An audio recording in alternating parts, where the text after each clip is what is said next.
Bom dia, sétimo ano, como vocês estão? Aqui é a professora Gabriela de História. Essa semana é uma semana de aula online. Não sabemos se semana que vem as aulas voltam presencialmente ou não, ainda é tudo um mistério para todos nós, né? Então vamos aguardar e fazer da melhor maneira possível essa semana de aula, tá? Turma, na aula passada eu passei para vocês uma atividade, não foi? Um resumo. Aqueles que já me entregaram, eu já dei nota de participação, viu? Já anotei lá o nome com a participação. Aqueles que não me entregaram ainda, me entreguem até hoje, até meio-dia e meio. Até meio-dia e meio eu vou aceitar a atividade, tá? Então, para aqueles que não me entregarem até meio-dia e meio, vão ficar sem nota de caderno. Então, lembrando que a nota do caderno é super importante, tá? Então, na aula passada, eu passei para vocês um resumo, né? Pra vocês fazerem, e hoje eu vou somente explicar. Na nossa próxima aula, eu vou fazer um método diferente, eu não vou passar resumo. Na nossa próxima aula, se as aulas forem continuar online, que é o que a gente não sabe ainda, aí eu vou copiar no quadro como eu faço todas as aulas, e aí eu vou filmar o quadro e filmar eu explicando o conteúdo, tá? Mas nesse momento, como era terça-feira, momento de adaptação ainda da plataforma, momento de adaptação de todas as aulas, eu preferi passar só um resumo para vocês, para que hoje eu pudesse explicar o conteúdo, tá? Nós temos hoje somente um horário, então eu vou explicar o conteúdo rapidamente e aqueles que não finalizaram ainda o meu resumo, finalizem e me entreguem até hoje. Professora, como é que eu vou entregar esse resumo para você? Você vai tirar uma foto do seu caderno, legível, tá? Que eu consiga ver o que tá escrito. Vai me mandar no meu número privado do WhatsApp, tá? Meu nome tá lá, Gabriela, tem minha foto lá, vocês vão saber que sou eu. E aí vocês vão mandar, professora, aqui meu nome é tal, tá? Sou do sétimo ano, esse aqui é o meu resumo. Porque aí sim eu vou poder identificar quem é você e te dar o seu ponto. Porque imagina só, você me manda a foto do resumo lá sem o seu nome.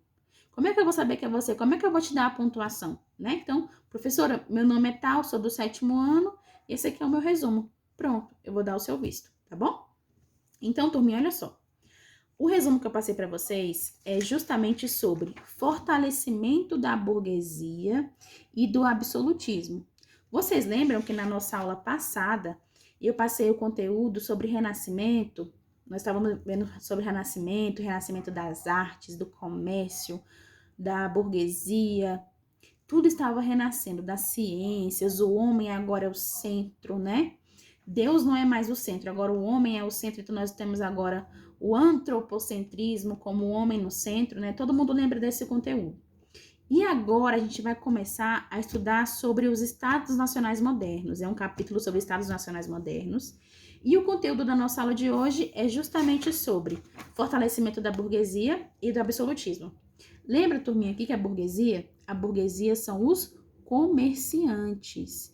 E o absolutismo? Se eu falo para você o seguinte, você é absoluto. Você é uma coisa que envolve tudo ou não? Sim, não é? Se eu falar assim para você, o meu poder em sala de aula é absoluto. Quer dizer que na sala de aula somente a professora vai mandar, né? Então, quando a gente fala que é um poder absoluto, nesse contexto, são os reis que terão o poder na sua mão. Ou seja, os reis que terão poder centralizado, todo o poder na sua mão. Mas, professora, na nossa aula passada, eu tô confusa. Na nossa aula passada, você não falou que agora as pessoas iriam pensar nelas mesmas sem pensar em Deus, pensar no homem? Sim, eu falei isso. Vocês lembram, turminha, que no início lá da era medieval, nós temos os feudos. Lembra dos feudos? Que são pequenos grupos que você tem um senhor feudal e naquele feudo ali as pessoas trabalham e elas ganham em troca segurança, alimentação e moradia. Em troca elas dão trabalho, em troca elas dão alimento, em troca elas dão a serventia delas para esse senhor feudal. Então é um sistema de trocas, né? E aí pensa comigo o seguinte, eu falei para vocês que depois do sistema feudal vem os reinos, né? Só que eu não expliquei para vocês como é que esses reinos nasceram. E é nesse capítulo que nós iremos ver como é que os grandes reinos, os verdadeiros reinos dos reis mais poderosos de todos nasceram, tá? Então a gente vai ver agora. Por isso o tema é fortalecimento da burguesia e do absolutismo. Por quê? Lembra que a burguesia, no Renascimento, ela ficou mais rica? Que ela passou a financiar as artes porque ela queria se tornar como a nobreza, ela queria ser parecida com a nobreza? Nesse momento, a burguesia vai ficar ainda mais forte e ela vai fortalecer os reis, tá? Então, você tem uma comparação dos feudos agora com os grandes reinos. E esses grandes reinos terão juntamente com eles a burguesia como uma grande aliada e não mais a igreja, tá? Então, olha só que importante isso. A gente sai dos feudos, temos a fase dos reinos que são extremamente católicos, que a igreja manda tanto quanto o rei, lembram disso? E aí nós estamos numa fase agora do renascimento, onde as pessoas estão repensando sobre religião, onde a igreja católica passa por uma reforma, onde nasce também a igreja evangélica. Nesse momento que nascem os grandes reis, que são os reis absolutistas, ou seja, os reis que têm o poder centralizado, são reis que não vão pensar mais tanto assim na igreja, e sim reis que vão pensar agora somente neles próprios. E eles terão um grande aliado. Nos outros reinos, os grandes aliados eram as igrejas, né? A igreja católica. Agora, nesses novos reinos, nos reinos absolutistas, os aliados são os burgueses, tá? Então, o comércio, ele é um comércio que vai fazer parte desse reinado. É um comércio que vai ser um comércio lucrativo para esse reinado, tá? Eu queria mostrar para vocês uma coisa. Na página 17 do livro de vocês podem pegar, dar uma pausa no vídeo lá, pegar o livro para vocês darem uma olhada. Mas eu vou mostrar aqui também na câmera, ó. Na página 17, nós temos esse rei aqui. Vocês estão vendo a roupinha desse rei, gente? Olha só como é que ele tá, ó. Eu já mostrei esse rei na sala de aula para vocês, né? Ele tá de saltinho. Olha aqui, gente, ele de saltinho. Ele tá com a meia calça. Olha essa meia calça desse rei, gente. Olha a roupinha desse rei aqui. Ele tá com uma roupa que não parece muito confortável, né? Ele tá com esse manto aqui, que tem essas pintinhas, né? Ele tá com essa peruca, isso aqui é uma peruca, tá? Ele tá com essa peruca de cabelo enroladinho, vou aproximar pra vocês verem. Tá com essa peruquinha. Ele tá todo pomposo, né? Olha só, ele tá realmente posando. Isso aqui é uma pose pra um quadro, tá? Então, ele passou horas nessa posição para que pudesse pintar o quadro. Então, ele ficou horas nessa mesma posição aí, gente, para poder pintar essa tela. E olha só o que diz a imagem. Diz o seguinte: esse retrato representa o rei Luís XIV, considerado o maior governante absolutista da França. Ou seja, o rei Luís XIV foi o maior rei que tinha o poder todo em suas mãos, o poder todo. Ele não dividia nem com a igreja. Maior rei da França. Então, ele foi o maior rei de todos os reis, até a atualidade. Foi o maior rei da França, tá? Ele se auto-intitulou Rei Sol. Gente, olha isso. Rei Sol quer dizer que ele era o rei mais importante. O sol não é uma coisa que brilha, que é rica, que é grande. Ele se intitulava como Rei Sol.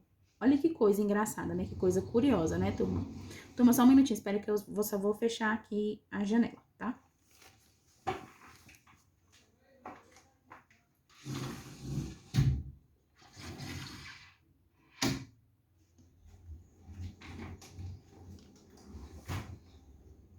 E aí, turma, esse rei Sol era o rei mais importante. Ele achava que ele era o rei mais importante de todos os reis. Ele era a pessoa mais importante. Ele brilhava como o sol. Ele era dourado. Esse dourado, ele representa o quê? A riqueza, né? Então, olha só, turma. Esse rei vai ser um modelo de rei que será seguido pelos outros reis. Vamos pensar o seguinte. Lembra que eu falei para vocês que nós temos dois tipos de reis? Nós temos os reis guerreiros e nós também temos os reis que são reis que já estão cansados, numa fase que eles já não querem mais guerrear, eles querem mais luxo. Se eu falo para vocês o nome de um rei Sol, você acha que esse rei é um rei guerreiro ou é um rei que só quer luxo e festa? Bom, você vai me dizer, você vai fazer uma pesquisa no seu caderno, brevemente na internet, sobre o rei Sol, vai pesquisar lá no Google, rei Sol, e vai escrever no seu caderno e vai me mostrar na próxima aula, tá? E aí, turminha, pra gente continuar nossa aula, é um momento que vai trabalhar com esse rei absoluto, com esse rei absolutista. Então, é um momento de transição, tá? É um momento de transição dos feudos para os grandes reinos.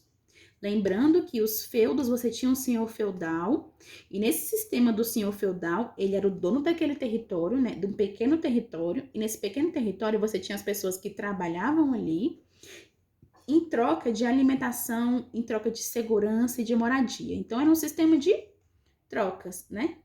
Nós temos, então, uma alteração desse momento para os grandes reinos. Nós vamos ver como que isso começou, como é que isso se alterou agora, tá? Turma, lembrando, eu não tô escrevendo nada, eu só tô explicando porque eu já passei um resumo para vocês, né? Então, não preciso escrever para que vocês saibam do conteúdo. Vocês já resumiram, somente estou explicando, tá bom, turminha? Olha só. Então, nós temos o início agora dos grandes reinos, né? A transição do feudalismo, do sistema feudal, dos senhores feudais para os grandes reinos, tá bom? E olha só, você tinha antes reis com pouco poder. Quando eu falo de rei absolutista, é porque ele é um rei absoluto, tá? Portanto, todo o poder está na mão do rei. Então, se eu falo para vocês, quando eu falar sobre absolutismo, você sempre vai lembrar. Absolutismo lembra de absoluto. Rei absolutista. Que é um rei que tem todo o poder na mão dele, beleza? E olha só, essa mudança de sistema feudal, senhores feudais para os grandes reinos, ela acontece no século XIV, com a crise do século XIV. Lembra quais são as crises do século XIV? Nós temos a crise da burguesia, que os comerciantes querem ter mais poder, menos impostos. Nós temos também a peste negra, que matou milhares de pessoas, deixou a população europeia menor. Então, essa crise do século XIV, ela influencia para o final do sistema feudal e para o início dos grandes reinos, tá?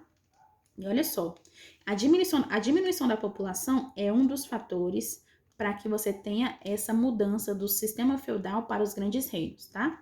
Outro ponto, as pessoas começam a trabalhar mais, tanto no campo como nas cidades. Por quê? O comércio, lembra do Renascimento? O comércio começa a ganhar muita força, os burgueses começam a ganhar muita força. Então, você tem muito trabalho, tanto no campo como nas cidades, quanto nos reinos também, tá bom, turma? Continuando aqui. Os trabalhadores começam a pedir melhores condições de vida, de trabalho. Eles começam a falar assim, a gente está trabalhando muito, ganhando pouco, a gente precisa ter melhores condições de vida, melhores condições de trabalho. Então, são são cadeados que vão se abrindo para que você tenha um final do sistema feudal, início dos grandes reinos. Então, você começa a ter as crises, os burgueses começando a pedir melhores condições de trabalho, menos impostos. Você tem a peste negra que mata muita gente na Europa. Você tem também esse aumento de trabalho, tanto no campo como nas cidades. Você tem a burguesia começando a conseguir trabalhar mais.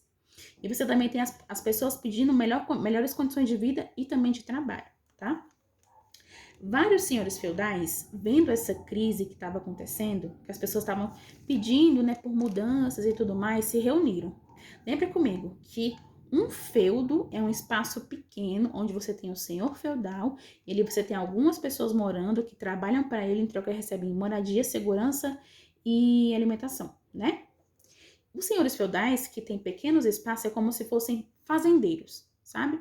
Eles pensam o seguinte, a gente não vai conseguir combater essa população, essa crise sozinhos, porque nós temos poucos soldados ou quase nenhum soldado, então a gente precisa se unir. Então, um senhor feudal começou a se unir com outro, é como se fosse fazendeiros se unindo com outros fazendeiros. E aí, quando vários senhores feudais se reuniram, eles precisaram delimitar um líder, que seria um senhor feudal que iria comandar aqueles outros senhores feudais. Esse líder começou a se chamar rei. Então, olha só, é daí que nasce, tá? Os grandes reinos é daí que nasce. Nós também temos os reinos que são designados por Deus, vocês lembram? Nesse momento aqui, nós temos os reis, que são vários senhores feudais que se reúnem e delimitam um chefe, como se fosse uma pessoa que vai comandar aqueles senhores feudais. E essa pessoa vai ser o rei. Daí, os territórios começam a se unificar. Se você tem, então, antigos polos feudais, antigas chácaras, antigas fazendas, antigos feudos, esses feudos agora começam a se unir. Imagina só que você mora na casa 1, seu amigo mora na casa 2, o seu outro amigo mora na casa 3. Agora vocês vão se reunir. Ao invés de ter casa 1, casa 2, casa 3, vai ser tudo uma grande casa só. Então é daí que começam a se unir os territórios dos vários senhores feudais. E esses senhores feudais que elegeram um único representante, que vai ser o rei, tá bom? Então esse rei que vai comandar todo esse novo território. Beleza, turma? E olha só, outro ponto importante que contribuiu para essa crise e para que os senhores feudais se unificassem e delimitassem um único chefe para ser o rei, foi também a crise da burguesia. Lembra que eu falei para vocês que os feudos são pequenos espaços, né? Então você tem vários feudos. E aí pensa comigo, em cada feudo você vai ter um sistema único, né? Então, por exemplo, no feudo a moeda pode valer tanto, uma galinha pode valer tanto, uma ovelha pode valer tanto. No feudo B pode valer outro tanto. Cada feudo, cada senhor feudal que vai delimitar quanto vale as coisas no seu feudo. Isso é bom para o comércio, turma? Não. Porque imagina só, se você tem um burguês que vende lã de ovelha, ele vai conseguir vender a lã de ovelha mais cara no feudo A. Mas lá no feudo B ele vai conseguir vender quase nada. Então, para os burgueses, isso era ruim. Por quê? Porque eles começaram a vender e a ter essas discrepâncias nos seus lucros em cada feudo. Então, eles começaram também a pedir para que houvesse uma unificação de territórios, para que não tivesse tantos feudos e pudesse agora ter apenas um reino, ou seja, apenas um grande feudo, que seria um reino com um rei, beleza? Então, turma, os burgueses passam a ajudar a financiar economicamente esse movimento de ter apenas um rei. Então, nesse momento, quando você vai ter os grandes reinos, o rei, ele trabalha em conjunto com a burguesia. Então, ele ajuda a burguesia, porque a burguesia financiou esses grandes reinos, tá bom? E olha só que coisa interessante. Nós temos também, lembra que nós estávamos falando do Renascimento na aula passada? Lembra que o Renascimento você tem os grandes autores, os grandes artistas que pintam os burgueses, pintam a igreja, pintam a nobreza. Você tem o incentivo na ciência, o incentivo nas artes.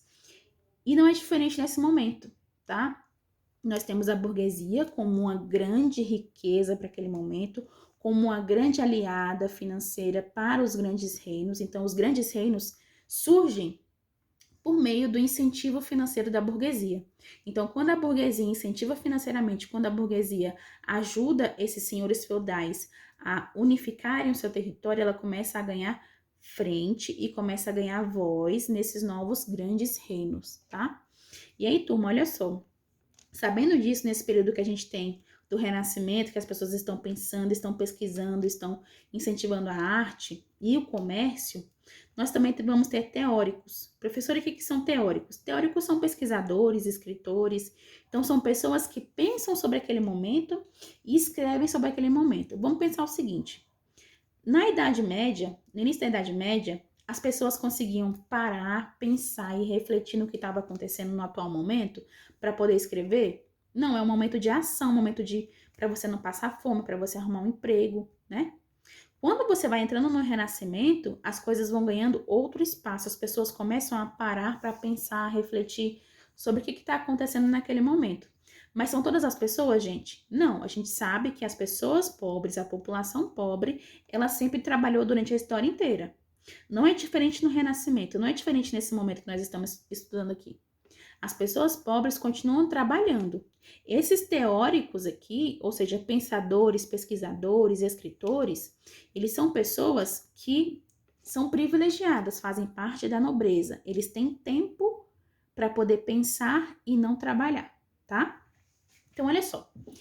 Um tópico do livro de vocês aí, que eu passei o resumo para vocês, é Teóricos do Absolutismo. Vou traduzir para vocês. Teóricos você pode colocar como pesquisador.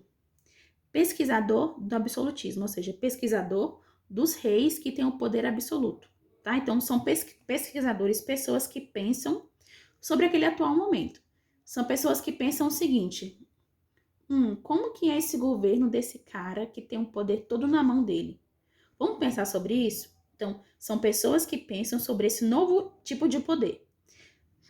São pessoas que pensam nesse novo tipo de poder, onde o poder está centralizado na mão de uma só pessoa, tá bom? Então, olha só. Nós vamos ter aqui pessoas que vão, teóricos, pesquisadores, escritores, que vão defender o absolutismo, ou seja, que vão defender o poder com o rei absoluto. E nós temos teóricos e pessoas que vão criticar esse sistema de governo, tá bom? Os teóricos que vão elogiar, que vão falar que esse sistema de governo absolutista é muito bom, nós vamos destacar aqui 3 teóricos, ou seja, 3 pesquisadores. Nós temos o Dante, anotem aí, gente, que isso aqui vai cair na prova de vocês, tá? Nós temos o Dante como um primeiro pesquisador, um primeiro teórico do absolutismo. Nós temos o Thomas Hobbes. E por último, nós temos aqui também o Maquiavel, tá? Esses 3 nomes aqui são importantes e podem cair na prova de vocês, tá bom? Então, são 3 teóricos, 3 pesquisadores que acreditavam que o sistema absolutista era um sistema muito bom para a população. E cada um tem o seu pensamento do porquê o absolutismo é bom, tá? Os 3 não pensam da mesma forma, cada um pensa de uma maneira diferente. O Dante, ele diz o seguinte, que deve haver apenas um rei. Então, ele fala o seguinte: esse sistema de feudo, onde você tem cada feudo um senhor feudal com poder dividido, com território dividido, cada um com um sistema de política, ele não é um sistema de política bom. O correto e o melhor é ter apenas um rei. Então, o Dante defende que deve ter apenas um rei. E ele diz o seguinte também, que esse rei absolutista, ele é um rei que ele não deve ter apoio da igreja. É um rei que deve governar sozinho, porque ele é importante sozinho. E se ele é tão importante sozinho, ele deve conversar diretamente com Deus. Não deve ter intermédio da igreja. Então, a igreja não vai ter esse intermédio para o Dante com os 6 absolutistas. Então, Dante escreve uma obra dizendo na sua obra que os reis devem governar sozinhos, porque eles são muito importantes. Como eles são muito importantes, eles devem governar sozinhos, eles não precisam ter um intermédio da igreja. A igreja não precisa rezar por eles, conversar com eles ou conversar com a população. Como ele é um grande rei absolutista, ele tem todo o poder na sua mão, ele deve conversar diretamente com Deus, tá? Isso é o que Dante vai falar sobre os reis absolutistas. Agora, Maquiavel vai falar o que sobre os reis absolutistas? Vai falar que o poder centralizado é algo bom, que o poder centralizado ele é algo que vai beneficiar a população, tá? Agora, finalizando aqui, o mais importante de todos é o Thomas Hobbes. O Thomas Hobbes escreveu uma obra chamada Leviatã. Vocês já devem ter ouvido falar de Leviatã como um personagem, né? Em alguns filmes e algumas séries. Mas o Thomas Hobbes escreveu uma obra, um livro chamado Leviatã. E nesse livro ele diz o seguinte, que as pessoas, elas são egoístas. Portanto, como as pessoas são egoístas, elas só pensam em si próprias, elas só pensam em se beneficiar. E por isso que você ter uma sociedade com um rei único, com um rei absolutista, seria bom.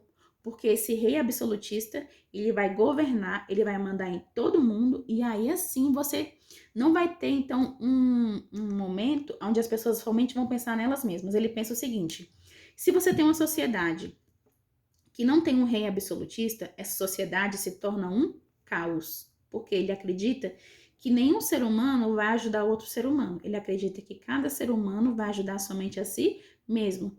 E ele pensa o seguinte, se você tem um rei absolutista, um poder absolutista, esse rei que vai mandar em todos e em tudo, ele vai conseguir fazer com que as pessoas não pensem somente em si mesmas. Então, não vai virar um caos. Então, ele pensa o seguinte, numa sociedade que não tem um rei absolutista, vai virar um caos. Numa sociedade que tem um rei absolutista, vai predominar a harmonia. Por quê? Porque aquele rei absolutista vai conseguir mandar em tudo e em todos, tá bom, gente? Bom, o nosso conteúdo da aula de hoje foi esse. Espero que vocês tenham entendido. Ficou uma aula até meio grande, né? 24 minutos. Mas é um conteúdo muito bom de estudar, é um conteúdo muito tranquilo. É um conteúdo que a gente está saindo do sistema feudal, dos senhores feudais, E tá indo agora para os grandes reinos, para os grandes reis.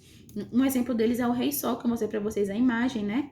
Nós temos duas figuras de reis. O rei guerreiro, que é o rei que usa pele de animal, usa o couro do animal como roupa, é um rei que usa copos de dentes de animal, então é um rei que pensa mais na guerra, é um rei que ele está preparado sempre, a todo momento, para guerrear. É um rei que vive, às vezes, com um escudo, né? Então é um rei que está pronto para guerrear. Nós temos outros tipos de reis, que são os reis justamente dessa imagem aqui do nosso livro, da página 17, que são reis que fazem isso aqui. São reis que posam para a tela, são reis que usam saltos, são reis que usam perucas, porque são reis de um momento diferente, tá? São reis de um momento diferente daqueles reis guerreiros, tá bom, turma? Então, para hoje, aqueles que não finalizaram o meu resumo, finalizem, me mandem até meio de e-mail, que eu vou aceitar até meio de e-mail.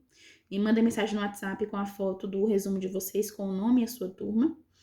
E para nossa próxima aula, vocês vão fazer uma pesquisa para mim, eu vou até anotar aqui. Pesquisa sobre o Rei Sol.